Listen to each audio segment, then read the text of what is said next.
இந்த பிரபஞ்சத்தில் எல்லா உயிர் உள்ளவை உயிர் இல்லாதவை தர்மத்தை பின்பற்றுகின்றன மனிதனை தவிர. காரணம் என்ன? கடவுள் எல்லா உயிர் உள்ள உயிர் இல்லாதவைகளை தர்மத்தின்படி வடிவமைத்தார் மனிதனை தவிர. அதாவது அவர் அவற்றை புரோகிராம் செய்து அனுப்பியிருக்கிறார். தர்மத்தை திணித்து அனுப்பியிருக்கிறார் மனிதனை தவிர. மனிதனுக்கு மட்டும் அவர் தர்மத்தை திணிக்கவில்லை. அவ்வாறு தர்மத்தை அவர் திணித்திருந்தால் யான் எனதென்று நம்மை அவனால் கோதாட்டத்தான் முடியுமா?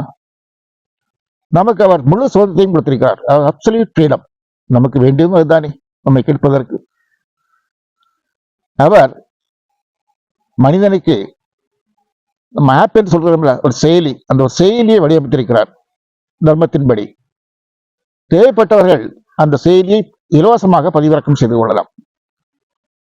அவ்வாறு நம்முடைய அரசியல், நம்முடைய முன்னோர்கள் பதிவிறக்கம் செய்து நமக்கு தந்த செயலிதான் சனாதன தர்மம். இதான் நம்ம 6ஆம் அறிவும் என்கிறோம். அதாவது தர்மம் எது அதர்மம் எது என்று பிரித்தறியும் இந்த அறிவுதான் பகுத்தறிவு. நமக்கு தெரியும், பகுத்தறிவு உள்ளவர்கள் அதை வாழ்க்கையில் கடைபிடிப்பார்கள். இல்லாதவர்கள் அதை வாய் கிளிய ஊர் முழுக்க சொல்லிக் கொண்டுதான் திரிவார்களே தவிர அதை கடைபிடிக்க மாட்டார்கள்.